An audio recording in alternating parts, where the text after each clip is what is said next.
I'm currently 1 week into my stay at Self-Realization Fellowship, Hidden Valley Ashram, and today I want to talk to you about what I've learned.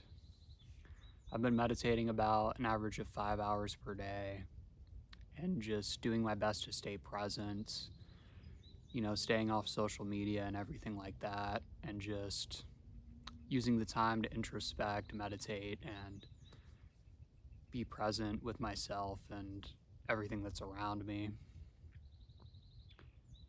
And the most important lesson I've learned is the value of presence and how important it is to take a step back from your life sometimes and really just center yourself back into your soul, back into spirit, and just back into peace. This profound sense of peace is our natural state of being before we take on various worldly duties.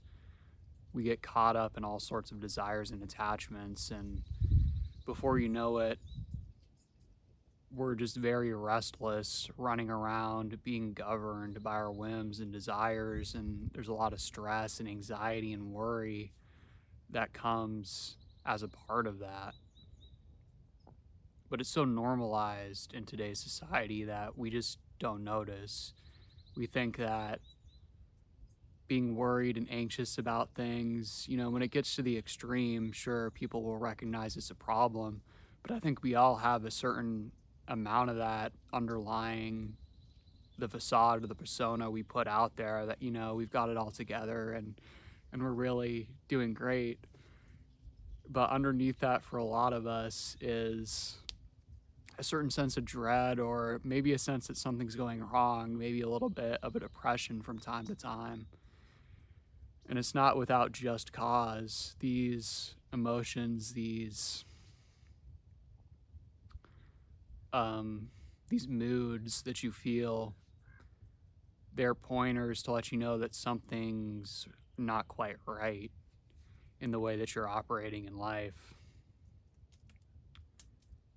And we're so enmeshed in this in daily life that it can be really useful to take a step back and go on a retreat every so often, whether it's just by yourself in a cabin in the woods or as part of a facilitated retreat.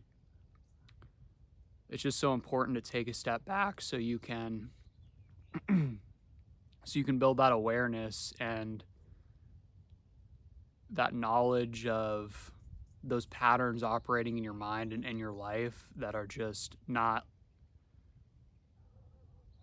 putting you on a path that you want to go towards and not in line with what's really going to make you happy. Even if you can't go on a retreat, you can't find time to, I'd recommend at least trying to do it for a few days. Just break out of that comfort zone, break out of that habitual pattern, and go take an intentional retreat where your intention is to interiorize and be present. That'll do a lot for you. But when you can't do that, just take some time out of your day to meditate or to introspect. Because if you don't build awareness of what's happening in your psyche that's keeping you in negative states of emotion, or even if it's not a very strong negative state, just still a restless state of mind, these patterns that are keeping you and these desires and attachments that are keeping you that way, you can realize them through meditation or through introspection. And what I'd recommend is taking 10-15 minutes or longer at the end of each day to journal and introspect and just go through the day mentally in your mind and see which things you want to improve, see where you could have done better, and see what went really well and what you want to continue.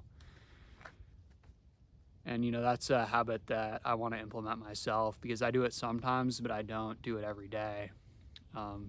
But I found it really useful to kind of just put yourself back on the right track if you fall out of alignment a little bit. But you know, these desires and attachments we have to, I mean, I think you know what I'm talking about. I was going to give some examples, but I think you can kind of intuit what I'm talking about here with the desires and attachments we have that keep us in a restless state of mind. We think that, and our mind operates under the assumption that we need these certain things to be happy, and we really got to think it through and make sure we're doing the right thing at the right time. And you know, something I've been prone to and what I've noticed while staying here is overthinking, of thinking whether this thing is the right thing to do, or when in reality I've already decided that this is what I'm going to do, so why would I not just be present and put my full focus on the task at hand? It's going to be much more enjoyable that way, and you're also going to do a much better job of producing whatever you're producing or whatever activity you're engaging in. It's just going to be so much better when you're present with it. But back to the point is, we think these things are going to make us happy, but all they ever truly result in is more restlessness and disappointment when we realize that the desire that we thought was going to fulfill us a couple days later or 30 minutes later, we're back in that restless state of mind, and we're just not, it didn't fulfill what our soul is really looking for.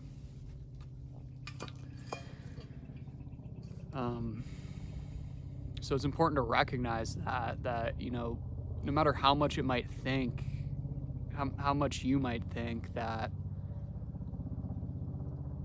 this sort of restless mind and chasing after material objects and desires and attachments, no matter how much you might think it's going to make you happy, in reality, it's never going to get there. It's just going to be something else after something else after something else.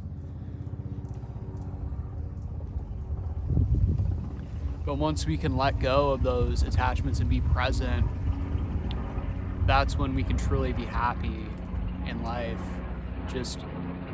And what I've noticed during this retreat is just how much better everything is when you're really present with it. When the mind isn't running anymore, when it's not restless, you notice all the sensations around you, you notice energies flowing through your body, you notice just trees swaying in the wind, just the beauty of nature and everything that's around you, and you see the presence of God in what's around you ultimately. You know, yesterday I did a 4.5 hour meditation, 3 hours and 30-minute break, and then another hour and a half. And for a while, you know, in the second and third hour, I was getting a little restless, and there were some pains in the body, and you know, I kind of just wanted to get up. But by the end of it, I just sort of detached from that pain and just said, okay, there's some pain in the body, but I'm not going to label it as good or bad. I'm just going to be here and be present with it. And once I was able to do that, I really went into a much deeper state of calmness and interiorization. And I had built up so much silence during that afterwards I got up and just sat in the garden and kind of just intuited my oneness with everything around me and the beauty and all of that. And, you know, really carried that state of mind throughout the rest of the entire day, and just felt amazing because there was no restless dialogue going on. I was just there present with everything around me.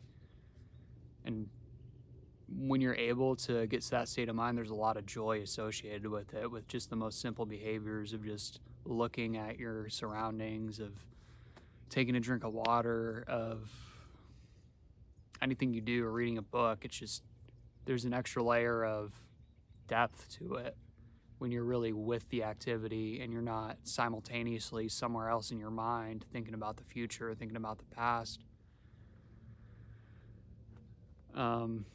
But you know, on the other side of it, there's a lot of work that goes into it.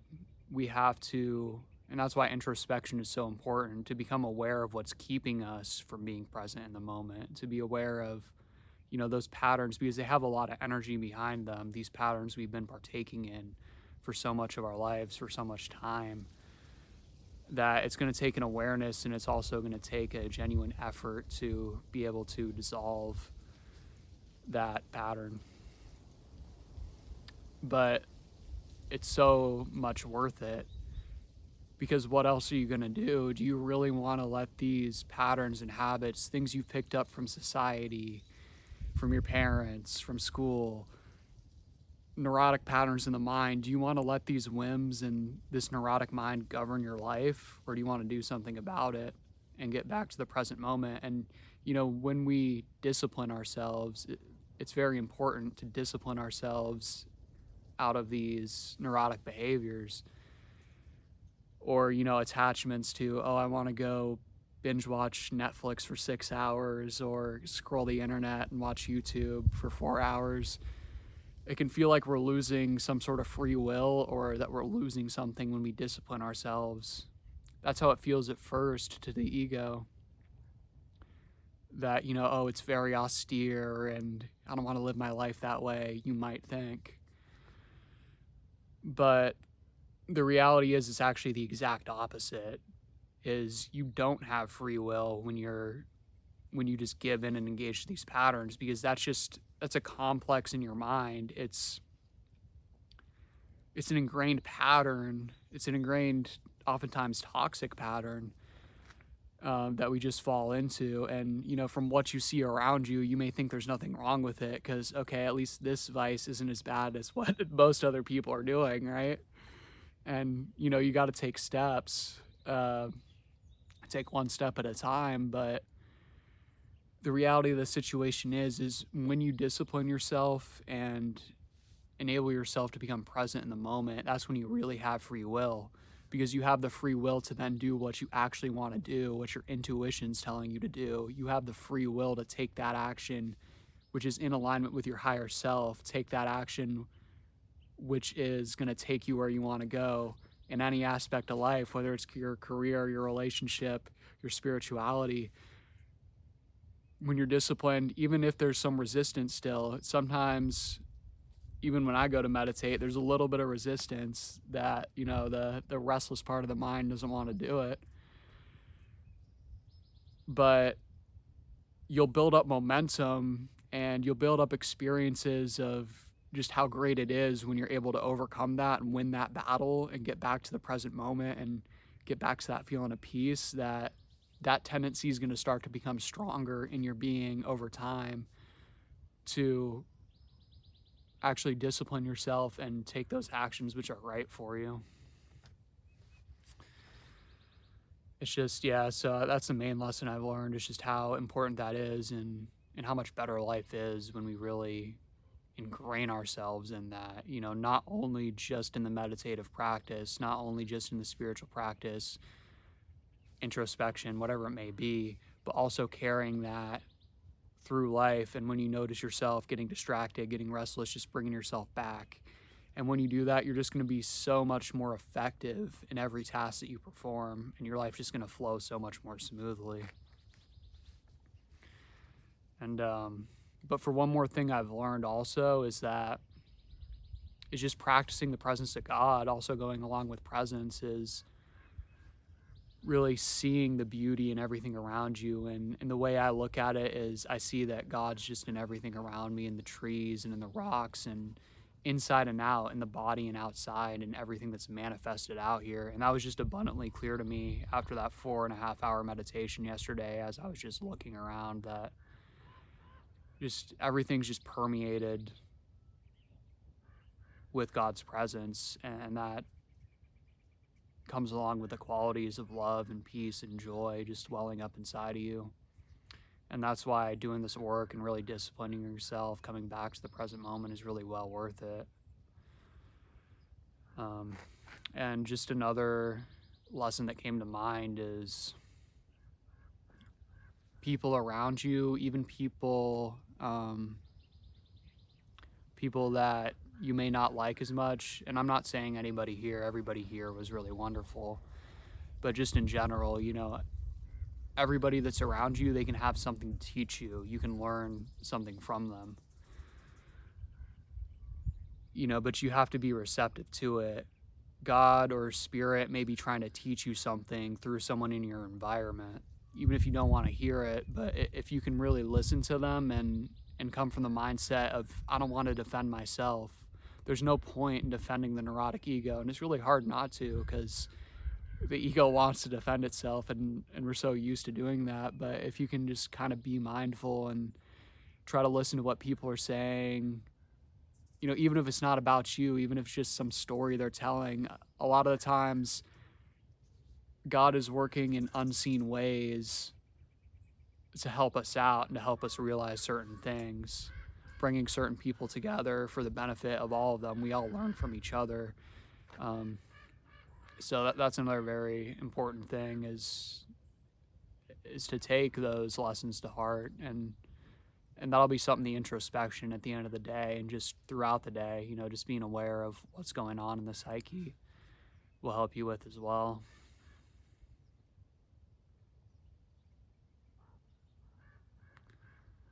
I think that's about it. I'm just seeing if anything else comes to mind.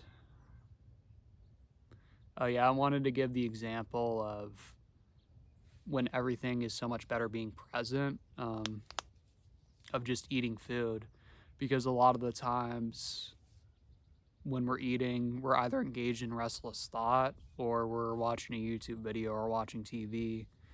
But here at the ashram and at home, I try to practice this too, but sometimes I, you know, fall short and I'm not as present when I'm eating. But here at the ashram, we take our meals in silence and are really present with the food we're eating.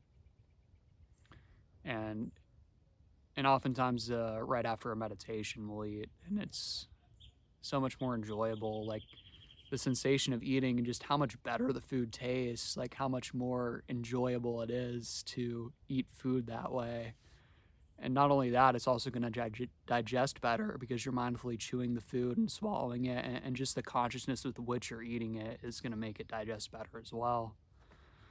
But yeah, it's just incredible, you know, how good the food tastes and how pleasant it is. Just something as simple as eating food that we do every day that we often overlook. You know, if you're able to take those meal times as a break from the day and really just come back to center and be present with your food, it can be a really great break, and it can be a really enjoyable experience, you know, just something as simple as that.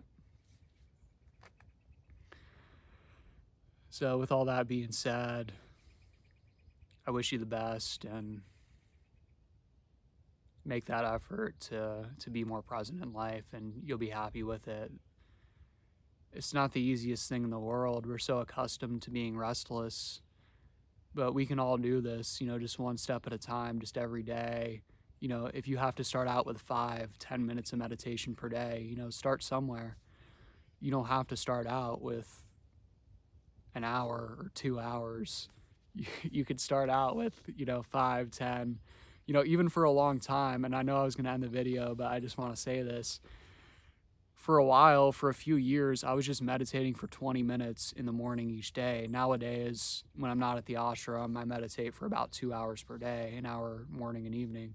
But when I was starting out, it was just 20 minutes per day in the morning for a long time. And even that, you know, even within the span of a month, you'll begin to feel the benefit of the presence and just peace of mind you get out of that, and you'll be able to carry it more and more throughout the day. So even if it's just 10-20 minutes in the morning, if you stick to that practice and make it a daily habit, even if it's a short amount of time, you're still going to feel the benefit. And it's going to be challenging at first, you know, but it's not a failure if the mind is restless during meditation, especially at first, you know, because you're becoming aware of that, and just becoming aware of what the problem is, and the restless mind is going to help you to overcome it over time. And then over time, you will be able to enter those more peaceful states of mind. So yeah, you know, if you're a beginner, I'd recommend starting with 15-20 minutes of meditation in the morning, get you a good start for the day, and it'll really make a big difference, you know, and then just do your best to carry that through and carry the attitude of presence and introspection. So yeah, now I think that's about all I wanted to say, and I wish you the best of luck in this. And these videos are here to support you. And if you got any questions, drop a comment, leave a like and subscribe, and I'll see you on the next one.